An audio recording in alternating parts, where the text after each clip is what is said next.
It's been developed to understand how a person with dementia is feeling, in particular if they're in a state of emotional distress. This is important because many people with dementia struggle with communication.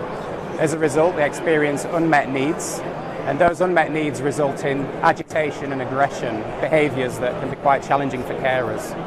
I know this because I went through it myself with my great-grandmother. She was the inspiration for this product. So the socks work by collecting physiological data from the foot and the ankle. We measure sweat through this knitted sensor here, which uses electrodermal activity or galvanic skin response to determine the person's physiological arousal.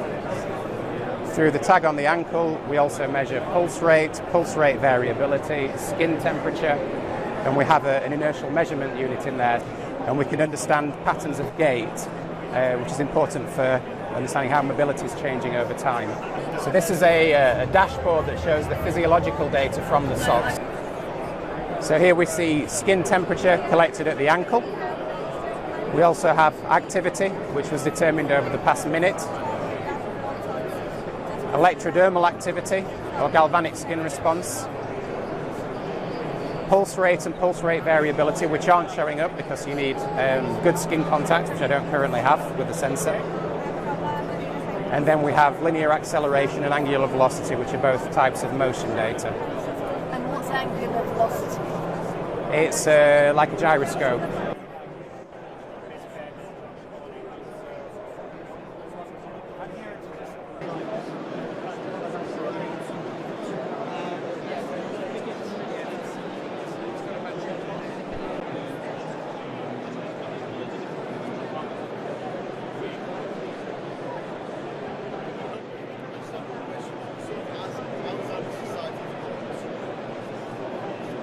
Dementia affects all aspects of a person's life, so the types of innovations we're looking for kind of cover every part of the lived experience, and also the systems that support people living with dementia.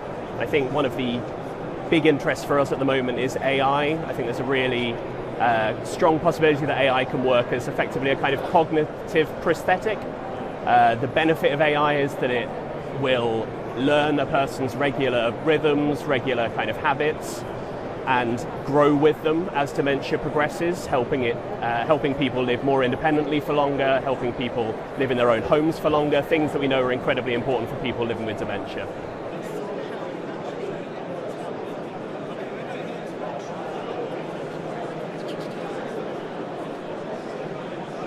So I think for a person living with dementia, it might look like an AI assistant, an AI avatar that is able to provide reassurance, but also provide direction for the day, provide guidance around medications, around kind of regular activities of daily living.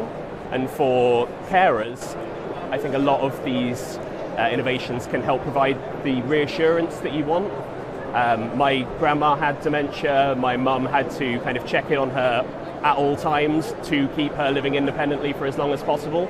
There are a lot of devices here that don't get in the way of that personal contact, but do allow people to just see at the click of a button whether or not the person that they're caring for is okay at that moment in time, and I think that's a huge benefit for people caring for people living with dementia. It's massive, yeah. So the hub itself is connected to the internet, and it sends data into our secure cloud system, which pulls all of the data for days, weeks, months, so that you can start to build up those trends about how your loved one is getting on. Everyone spent a good amount of time in the kitchen in the morning, meaning they've probably had a nice amount of breakfast. But also we can look at trends, and carers are always very interested in how their loved one's gone on overnight.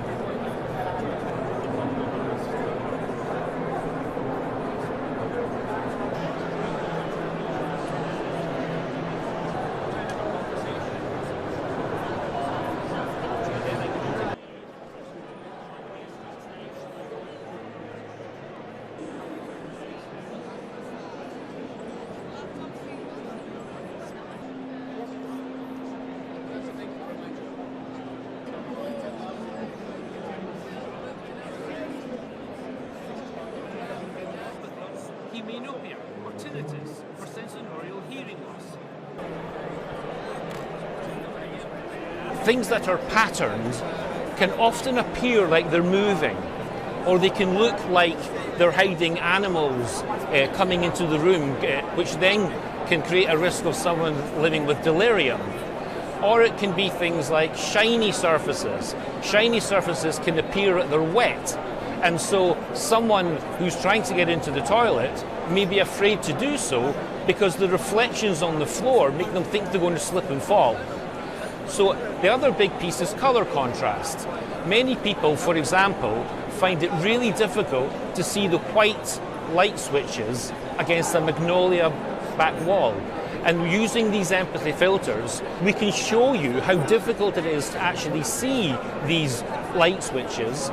And then we show you how a simple adaptation by putting black masking tape around the light switch, all of a sudden, even with the conditions you're living with, it's perfectly visible and you're safe.